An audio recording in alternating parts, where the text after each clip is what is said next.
Hello बच्चों, हमारे सामने यहाँ पे क्वेश्चन पूछा गया है। सेल्स ऑफ सर्टन स्पेसिस, कौन सा एक स्पेसिस है एनिमल्स तो have 6 pairs of chromosomes, 6 pair थे क्रोमोजोम का। How many molecules of DNA, how many molecules of DNA, कितने मॉलिक्यूल हो गए डीएनए का, will remain in A nucleus, nucleus में रिमेन होंगे of these animal during G2 phase. ठीक है, एक सर्टन स्पेसिस का एनिमल था जिसमें 6 पेयर क्रोमोजोम थे, 6 पेयर क्रोमोजोम थे हमारा। जब सेल कोई डिवाइड नहीं कर रहा था, सबसे पहले देख लेते हैं हमारा सेल डिवीजन कैसे होता है। यहाँ पे एक G1 होता है, S होता है, G2 होता है। ये 3 फेज होता है हमारा इंटरफेज, और एक होता है एम फेज जिसमें माइटोसिस या मेयोसिस होता है। इन केस दिस केस में ये माइटोसिस दिया गया है। ठीक है, तो यहाँ पे हमारा G1 जो होता है, G1 में क्या होता है, G1 में हमारा सेल ऑर्गेनेल डिवाइड होता है, सेल ऑर्गेनेल, वो आज लिख लेते हैं, ऑर्गेनेल डिवाइड होते हैं। एस फेज में हमारा सेल का जो न्यूक्लियस, मॉलिक्यूल ऑफ डीएनए हमारा सेल रेप्लिकेट, डीएनए रेप्लिकेट होता है, डीएनए रेप्लिकेट। तो क्या G2 में हमारा प्रिपरेशन होता है एम फेज के लिए, G2 में प्रिपरेशन होता है एम फेज के लिए, प्रिपरेशन लिख सकते हैं, प्रिपरेशन होता है एम फेज के लिए। और एम फेज में हमारा actual cell division, actual cell division. ठीक है, ये हमारा 4 स्टेज होता है। तो हमें पूछा गया है जब सेल कोई डिवाइड नहीं कर रहा है तो 6 पेयर ऑफ क्रोमोजोम थे, 6 पेयर ऑफ क्रोमोजोम G1 में थे।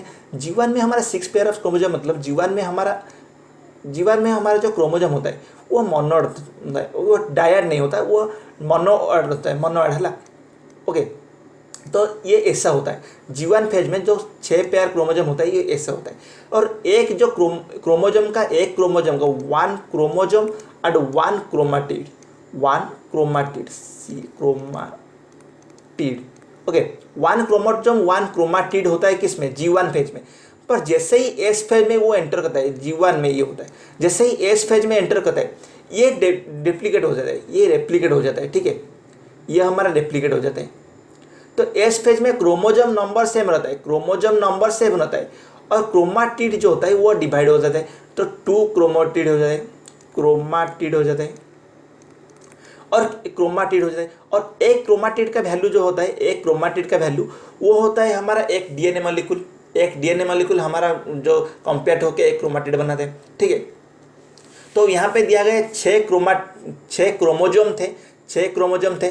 तो ये हमारा हो गया 6 इंटू 4 इक्वल टू 24 हो जाएगा। 24 हमारा क्रोमाटिड हो जाएगा, 24, क्योंकि 6 क्रोमोजोम थे तो 6 क्रोमोजोम 2 क्रोमाटिड बन गए, और एक में ये 24 बन जाएगा।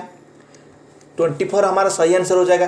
तो G2 फेज में जाने से पहले नहीं, G2 फेज में कोई चेंज नहीं होगा ना, तो एस फेज के बाद से हमारा 24 ही क्रोमाटिड हो जाएगा। ठीक है, डीएनए मॉलिक्यूल 24 हो जाएगा। आई होप आपको इस क्वेश्चन का आंसर समझ में आ गया होगा। Thank you, bye bye.